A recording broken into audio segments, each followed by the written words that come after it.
라고 하는 제목으로 말씀을 전하겠습니다. 미국과 베트남 전쟁이 참 오래 지속되었고 많은 돈이 들어갔고 많은 사람들이 서로 죽고 죽이고 하는 비극적인 전쟁이 있었습니다.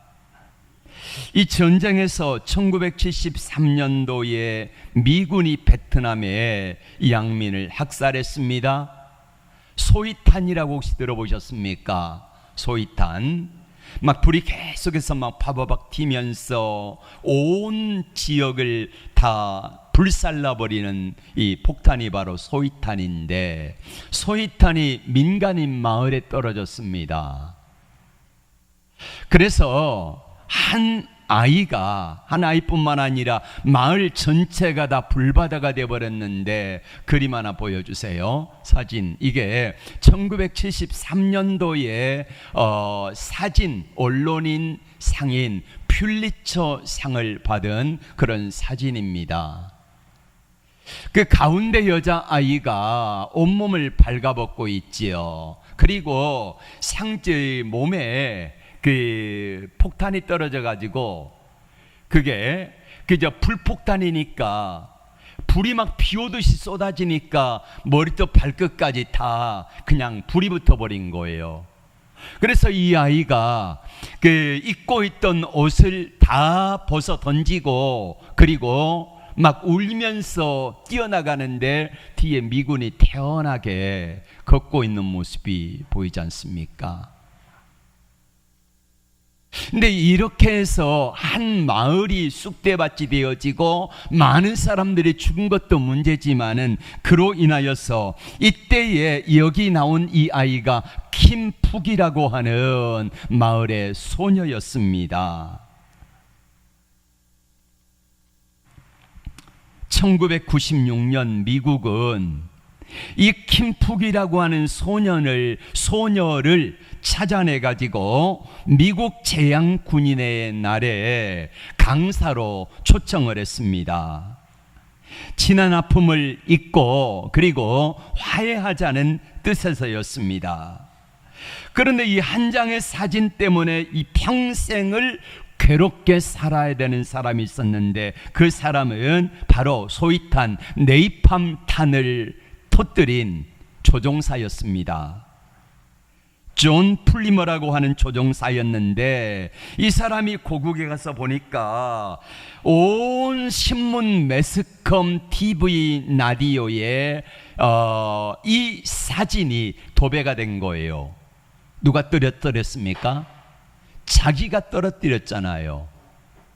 내가 떨어뜨린 이 네이팜탄, 소위탄 한 발 때문에 많은 양민이 학살되고, 이 소녀가 괴롭게 울부짖는 모습을 바라보면서 도저히 견딜 수 없는 고통과 아픔이 이 사람에게 임하기 시작했습니다. 당시의 심정을 플리머는 이렇게 고백합니다. 그 죄책감, 내 영혼을 부숴버릴 것 같은 끔찍스러운 죄책감은 사라지지 않고 끊임없이 나를 괴롭혔다. 본국으로 돌아가 보니 잡지, 신문, 텔레비전 등 온 천지에 그 사진이 널려 있었다. 도무지 그 사진을 피할 길이 없었다. 1974년 초에 제대한 후 나는 절망감에 빠져 불행한 하루하루를 보냈다. 고통스러운 기억을 지워버리려고 술을 마셔댔다. 두 번의 결혼은 모두 이혼으로 끝이 났고, 정서적인 장애가 생긴 나는 다른 사람들에게 나 자신을 열어놓을 수가 없었다. 이렇게 고백합니다. 이런 고통 가운데 살던 존 플리머에게 어느 날 한 소식이 들렸습니다. 자기가 그렇게 해서 고통 가운데 빠뜨렸던 킴푹이라고 하는 이 소녀가 자라가지고 미국의 제향군인의 날에 연사로 초청이 돼가지고 온다는 말을 들었습니다. 그래서 이 사람은 멀리서나마 그 사람에게 속죄하는 마음으로 그 제향군인회에 참석을 해서 바라보게 됩니다. 앞에서 연사로 강렬을 아는 김푹이 이렇게 말했습니다. 저는 지금 그 조종사를 만날 수 있다면은 저는 그렇게 말하고 싶습니다. 우리가 지나간 역사를 바꿀 수는 없지만은 평화를 도모하기 위해 지금부터 또한 앞으로 계속 선한 일을 하도록 노력해야 한다고 말입니다. 이 말을 듣는 순간 조종사였던 존 플리먼은 자기도 모르게 앞으로 뚜벅뚜벅 걸어 나가서 이 김푹이라고 하는 소녀를 만나게 됩니다. 이미 장상하여 결혼했고 그리고 몇 번의 수술을 거친 후에 그래도 온몸이 괜찮은 상태였던 이 소녀를, 아니 이 여인을 만난 이 조종사는 다가가서 말합니다. 내가 바로 그 조종사입니다. 미안합니다. I am sorry. I am truly sorry. 그러자 이 김푹이라고 하는 이 여인이 이렇게 말합니다. 괜찮아요. 나는 이미 당신을 용서했습니다. 플리먼은 그때 만남의 대후에 이렇게 말합니다. 어떻게 그 2분 동안의 짧은 이 순간이, 그 대화가 지난 24년간 악몽으로 인하여서 나 자신을 가두고 나를 힘들게 했던 고통의 굴레 가운데서 나를 한꺼번에 다 무너뜨리려고 했던 그 모든 것들이 한순간에 완전히 새롭게 되는 것을 나는 경험했다라고 말합니다. 내가 용서받는, 내가 무엇을 했기 때문에 받은 것이 아니라 그저 그것은 하나님의 선물이었습니다. 그저 신비로울 따름입니다. 그리고 그는 새 사람이 된 후에 감리교 신학교를 가가지고 목사가 돼가지고 지금은 전쟁으로 인한 아픔과 고통으로 어려움을 당하는 분들을 치료하고 그리고 그들을 도와주는 이 사역을 하는 목사로의 사명을 감당하고 있습니다. 여러분, 이것이 용서입니다. 우리 주님께서는 주기도문을 통해서 우리에게 이렇게 기도하라 라고 말씀하십니다. 용서받지 않은 죄는 우리를 두고두고 괴롭힙니다. 그러나 우리가 그 죄를 자백하면 하나님은 그 죄를 언제든지 어떤 죄든지 용서하시겠다고 약속하십니다. 만일 우리가 우리 죄를 자백하면 저는 미쁘시고 의로사 우리 죄를 사하시며 모든 불의에서 우리를 깨끗게 하실 것이니. 아멘. 우리 주님은 또 이렇게 말씀합니다. 수고하고 무거운 짐진 자들아 다 내게로 오라. 내가 너희를 쉬게 하리라. 우리가 무슨 죄 때문에, 무슨 짐 때문에 수고하고 힘들어해요? 바로 용서받지 못하고 용서하지 못하는 그런 죄들도 우리에게 있다는 것입니다. 그래서 우리 주님은 시편 103편에서 말씀합니다. 동이 서에서 먼 것 같이 우리의 죄가를 멀리 옮기셨다고 말입니다.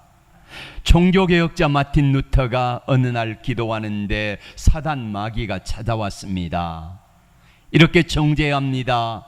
죄를 보여줘요. 야 루터야, 너 이런 죄인이지 않니? 이렇게 큰 죄를 지은 내가 무슨 종교개혁을 하겠다고. 야 루터야, 제발 부탁하는데 너부터 좀 개혁해라. 너부터 개혁하라는 말이에요. 듣고 보니까 맞아요.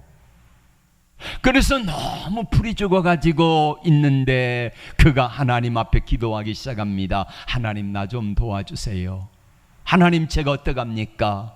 그때 그의 마음속에 하나님께서 이런 마음을 갖게 하십니다. 루터야, 내가 죄인이니까 내가 너를 위해 십자가에서 죽고 너 죄를 다 용서해 주었잖니 라고 하는 음성이 들리는 순간에 그의 마음속에 모든 죄책감이 사라지고 다시 용기가 나서 이렇게 사단 마귀를 향하여 말합니다. 책상 앞에 가지고 있는 이 잉크를요, 사단 마귀를 향하여 힘껏 던졌습니다. 그랬더니 지금도 그 당시에 그렇죠. 그 당시에 벽에 루터가 던진 잉크가 깨져가지고 벽에 새카만 잉크 자국이 남아 있었다고 이렇게 전해지고 있습니다. 여러분, 사단 마귀는 우리를 끊임없이 정죄합니다. 그러나 우리 주님은 우리에게 이 시간에 말씀합니다. 내가 내 죄를 용서했다고 말입니다. 어떤 분이 주기도문 고백하기가 영 꺼려집니다. 왜요? 우리가 우리에게 죄 지은 자를 사하여 준 것 같이 우리 죄를 사하여 주옵시고, 그런데 내가 내게 죄 지은 자를 용서해 주진 못하는 사람이 있어요. 용서가 잘 안 돼요. 그러다 보니까 예배를 드릴 때마다, 주기도문을 신앙 고백할 때마다 이게 꺼려져 가지고 이 주기도문 고백이 안 나오는 거예요. 스폴전 목사님은 이렇게 말합니다. 다른 사람을 용서하지 않으면서 주기도문을 반복한다면 그것은 자신의 사형 판결문을 낭독하는 것과 똑같다, 이렇게 말합니다. 그것은 마치 우리가 우리에게 죄 지은 자를 용서하여 주지 아니한 것처럼 하나님도 내 죄를 용서하지 마시옵소서 하고 고백하는 것과 똑같은 말이라는 것입니다. 오늘 주기도문 네 번째로 오늘 우리 죄를 사하여 주옵시고 라고 하는 말씀을 듣고 있습니다. 12절의 말씀을 같이 볼까요? 12절 시작. 우리가 우리에게 죄 지은 자를 사하여 준 것 같이 우리 죄를 사하여 주시옵고. 우리 죄를 사하여 주시옵고 라는 말 앞에 전제가 있습니다. 뭡니까? 먼저 뭐가 전제가 돼요?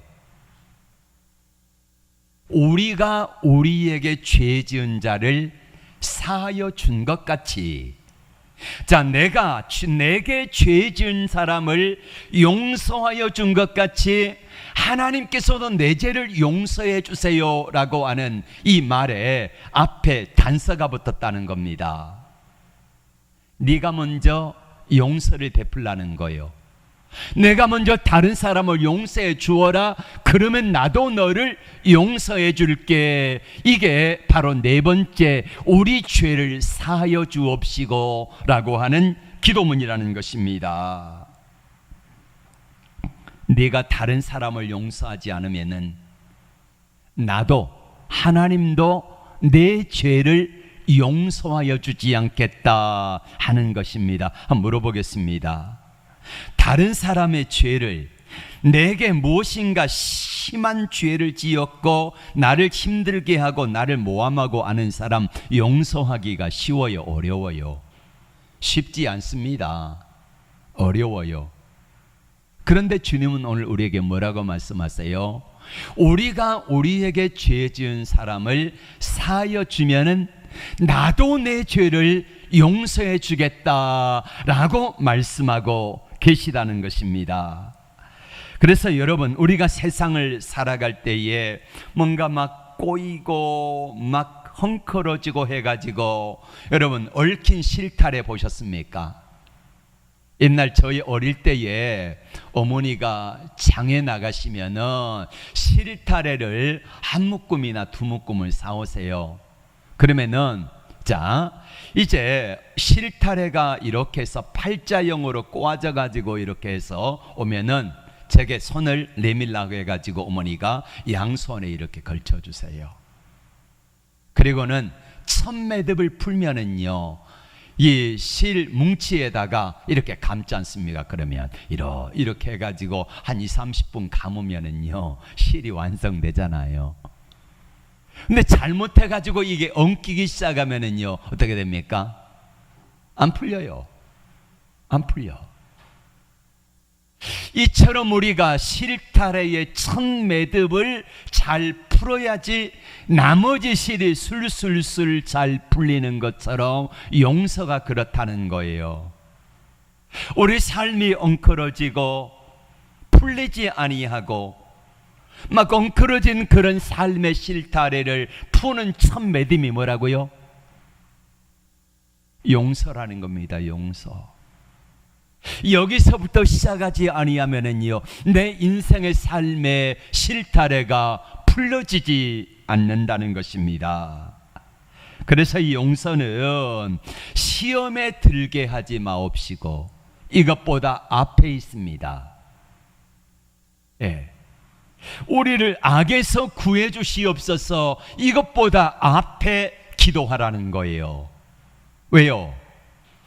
용서가 전제가 되어야지 시험에 들게 하지 마옵시고도 되고, 또 우리를 악에서 구하여 주시옵소서라고 하는 기도도 된다는 것입니다. 시험에 들게 하지 마옵시고라는 기도보다 더 뭐가 중요해요? 내가 용서하오니 나를 용서해 주시옵소서 하는 이 기도가 중요하다는 것입니다. 여러분, 누군가 용서 못할 사람이 있습니까? 없기를 바랍니다마는 있을 수 있어요. 평생 원수처럼 지내는 분들 간혹 가다 보면 있습니다. 부모 자식 간에도 원수처럼 지내는 분들도 있고, 형제들 간에도 원수처럼 지내는 분들 가끔 봅니다. 그런데 그 생각을 한번 떠올려 보십시오. 오늘 말씀을 한번 떠올려 보십시오. 주님이 뭐라고 하신지. 누군가 용서 못할 사람은 여러분 어떻게 하고 계십니까? 용서는요, 다른 사람을 위한 것이 아니라 나를 위한 것이라는 것을 아십니까? 예, 따라합시다. 용서는 상대방을 위한 것이 아니라 나를 위한 것입니다. 그렇습니다. 하나님은 내가 먼저 상대방을 용서해야 나를 용서하시겠다고 말씀하시기 때문이지요. 내가 먼저 땅에서 풀어야지 하늘에서 풀리겠다고 말씀하시기 때문입니다. 마태복음 18장 18절의 말씀을 같이 볼까요? 시작. 진실로 너희에게 이르노니 무엇이든지 너희가 땅에서 매면 하늘에서도 매일 것이요, 무엇이든지 땅에서 풀면 하늘에서도 풀리리라. 전도연 씨가 주연으로 나왔던 밀양이라고 하는 영화가 한 10몇 년 전에 유행했습니다. 거기 보면 전도연이 남편과 사별하고 어린 아이 하나를 데리고, 그리고는 남편의 고향이었던 밀양으로 내려갑니다. 가가지고 피아노 학원을 이제 경영하면서 남자아이를 학원에 보냈어요. 그랬더니 학원 선생이, 학원 원장이 이 아이 엄마가 부자인 것을 알고, 부자는 아닌데 부자인 걸로 착각하고 이 아이를 유괴해가지고 살해해버립니다. 그리고는요, 파묻어 버려요. 나중에는 이 범인이 학원 원장이라는 사실이 드러났지요. 감옥에 갔습니다. 전도연 씨가 너무너무 힘들어할 때에 약국에 그 약사 아주머니가 교회 집사님이 전도해가지고 예수를 믿기 시작했습니다. 그리고 삶의 안정감을 찾아갑니다. 어느 날 말씀을 듣는 가운데 이 용서에 대한 말씀을 들은 것 같아요.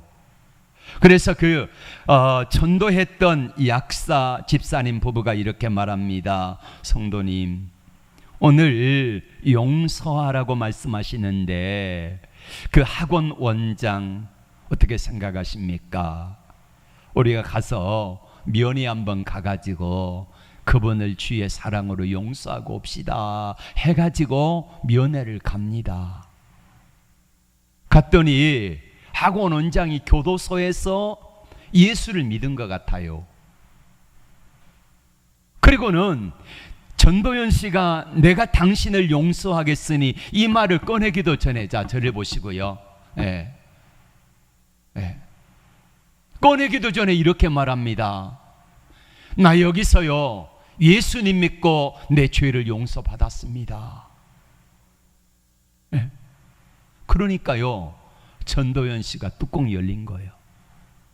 아니, 내가 저를 용서 안 했는데 어떻게 지가 용서받았다고 하면서 그렇게 태연하게 잘못했습니다, 용서해 주세요 말 한마디 없냐는 거예요.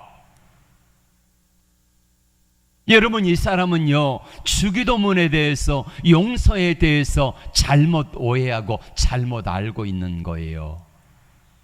여러분, 용서는 뭡니까? 내가 하나님께, 내가 어떤 사람에게 죄를 지었으면 학원 원장이 전도연 씨 아들을 살해했으면 마땅히 누구에게 용서를 빌어야 됩니까?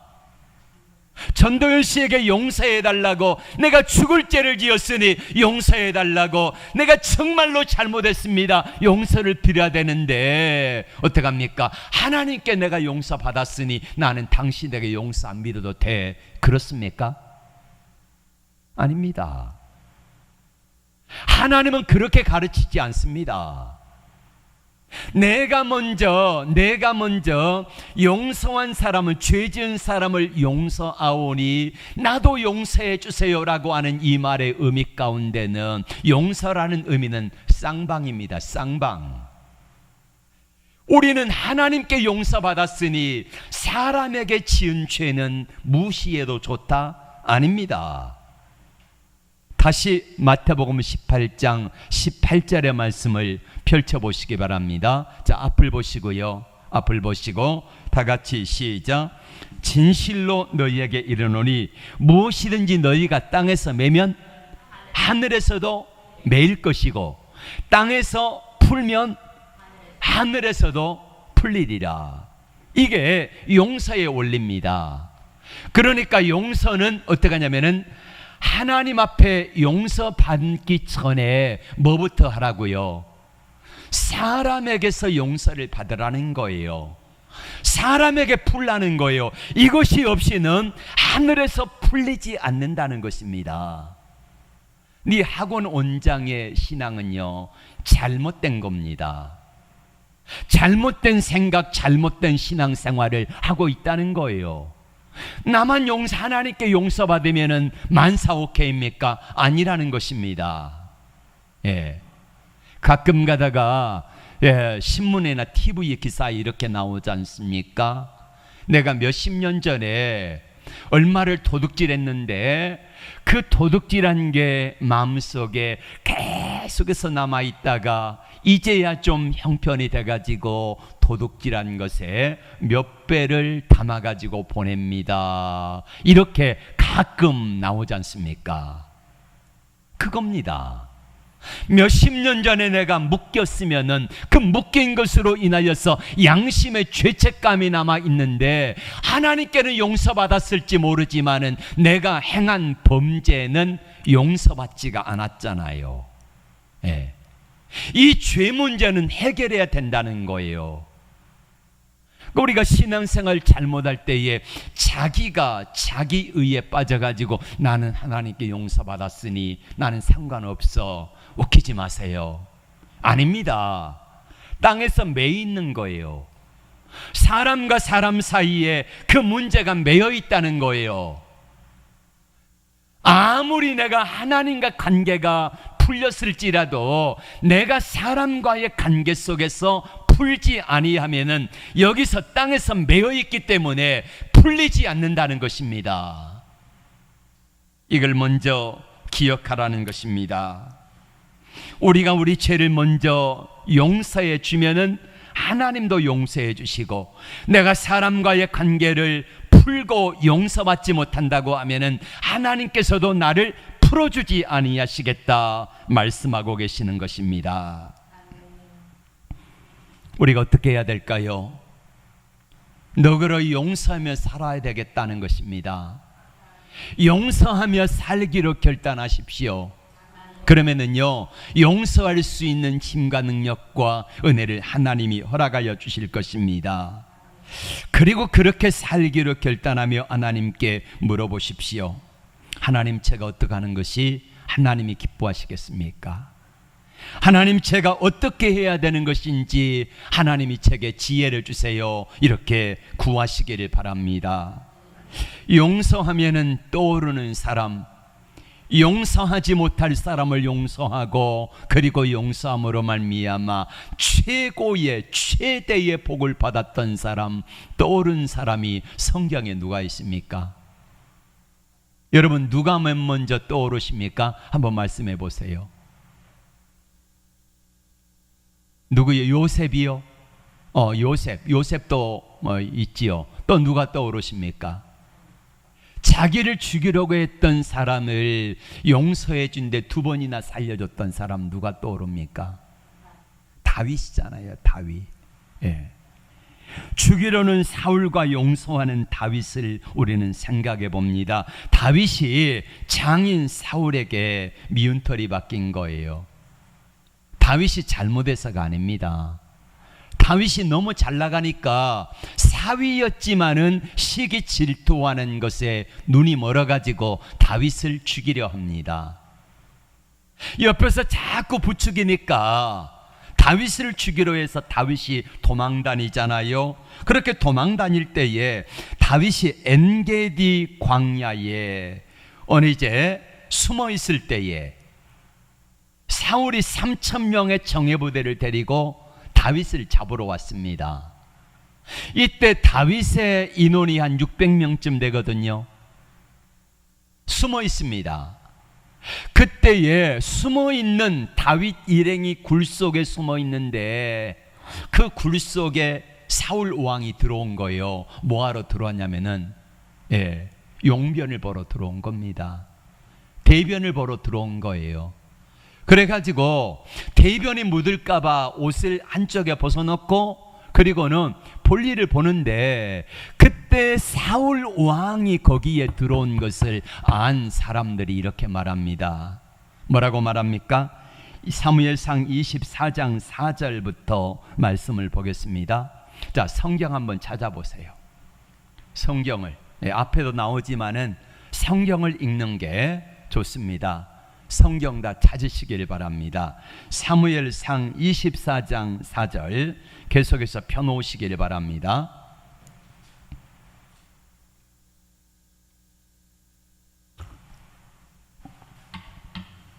사울이 와가지고 다윗을 잡아 죽이려 할 때에 굴 속에 숨어 있는데 사울이 들어왔습니다. 24장 4절 다 같이 앞을 보시고요. 큰 소리로 시작. 다윗의 사람들이 가로되 보소서 여호와께서 하나님이 당신에게 이르기를 내 원수를 내 손에 붙이리니 내 소견에 선한 대로 그대로 행하라. 그러니까 다윗에게 뭐라고 말해요? 네가 원하는 대로 원수를 네 손에 붙였으니까 네가 원하는 대로 하라는 거예요. 그러면 뭐 하자는 겁니까? 사울을 죽이자는 거지요. 죽이자는 거예요. 죽이라는 것입니다. 이것이 그날이니 다윗이 일어나 사울의 겉옷자락을 가만히 베니라. 복수하라, 죽이라. 그런데 사울을 다윗은 어떻게 해줘요? 오늘 주제가 뭡니까? 용서하라는 것입니다. 용서해 줍니다. 다윗이 사울 왕을 용서해 주었어요. 사울이 이제 저만치 있을 때에 다윗이 사울에게 말합니다. 왕이여, 어찌하여 저를 잡으러 오셨습니까? 벼룩망토 못한 저를 어찌하여 왕이 치니 수색하러 나오셨습니까? 제가 왕을 죽일 기회가 있었습니다. 겉옷을 한번 보세요. 그랬더니요, 겉옷이 잘려 있어요. 이게 바로 겉옷자락입니다. 왕을 죽이려 하자 했지만 저는 안 죽였습니다. 그러니까 사울이 말합니다. 미안하다 내 아들아, 용서해 주라. 사위니까 용서해 주라 합니다. 그리고는 다시 사울이 다윗을 잡으러 옵니다. 자, 이번에는 26장을 보겠습니다. 사무엘상 26장 7절 8절. 기왕이면 성경을 보시길 바랍니다. 네. 같이 읽겠습니다. 시작. 다윗과 아비새가 밤에 그 백성에게 나아가 본즉 사울이 진 가운데 누워 자고 창은 머리겨 땅에 꽂혔고 아브넬과 백성들은 그를 둘러 누웠는지라. 무슨 말이냐면은 3,000명이 다윗을 잡으러 왔는데 밤이니까 야영을 하는 거예요. 텐트 가운데서 사울 왕이 누워 자고, 그리고 나머지 군대 장관이었던 아브넬과 3,000명의 용사들이 야외에서 노숙을 하며 자고 있습니다. 모닥불이 켜져 있고 사울의 창이 땅에 꽂아져 있고, 그러는 가운데, 자 8절 말씀 같이 봅니다. 시작. 아비새가 다윗에게 이르되, 아비새는 누구냐면은 다윗과 함께 사울의 적진에 몰래 침투했던 장군입니다. 다윗의 신하지요. 계속해서 봅니다. 시작. 하나님이 오늘날 당신의 원수를 당신 손에 붙이셨나이다. 누가 붙였다고요? 하나님이 당신에게 붙였다는 겁니다. 자, 계속해서 시작. 그러므로 청하오니 나로 창으로 그를 찔러 단번에 땅에 꽂게 하소서. 내가 그를 2번 찌를 것이 없겠나이다. 다윗을 단번에 찔러 죽이겠다는 겁니다. 그리고 아무도 모르게 빠져나가자는 거지요. 여러분 한번 생각해 보세요. 솔직히 다윗에게 사울 왕을 죽이고 싶은 마음이 있었겠습니까? 없었겠습니까? 없으면 사람이 아니지요. 여러분 지금 사울 왕을 죽이면은 불행 끝, 행복 시작입니다. 아비새가 말합니다. 내가 하겠습니다. 다윗 왕, 당신은 손에 피 묻힐 필요가 없고 내 손에 피를 묻히겠으니 내게 허락만 해달라는 거예요. 한 번도 아니고 2번입니다.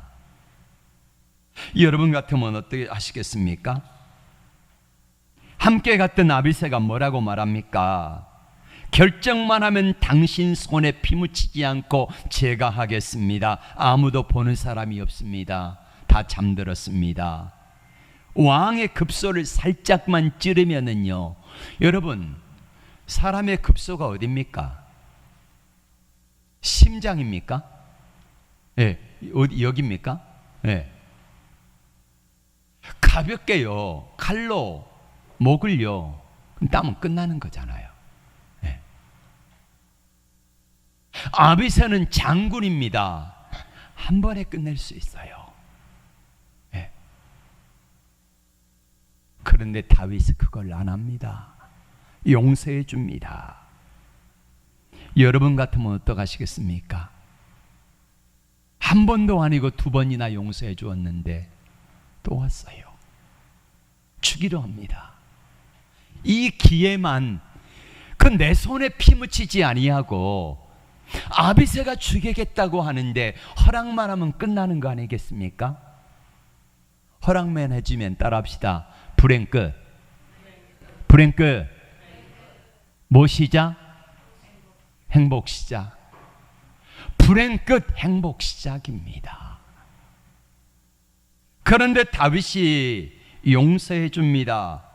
왜 용서해 줄까요? 사무엘상 24장 6절 말씀 보겠습니다. 사무엘상 24장 6절 시작. 자기 사람들에게 이르되 내가 손을 들어 여호와의 기름 부음을 받은 내 주를 치는 것은 여호와의 금하시는 것이니. 하나님이 좋아하신다, 싫어하신다? 싫어하신다는 거예요. 그래서 안 하겠다는 것입니다. 하나님이 보시고 계시고 하나님이 싫어하시기 때문에 안 하겠다는 거지요. 그러면 이제 마지막으로 용서해 주었던 다윗이 받은 복이 뭡니까? 다윗은 그 후 2년 만에 유다 지파의 왕이 됩니다. 그리고 다시 7년 만에 12지파의 통일왕국이 되어집니다. 사울 왕이 왕을 40년 했어요. 다윗도 역시 왕을 40년 합니다. 이렇게 40년을 했지만은 사울 왕은 40년 하고 그의 가문이 다 멸문지화를 당해가지고요 거의 끝납니다. 그런데 다윗의 후손들은 승승장구합니다.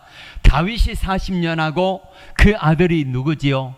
솔로몬이 40년을 하고, 그리고 다시 남유다 왕국에 20명의 왕들이 있는데 344년간 계속 왕위가 이어집니다.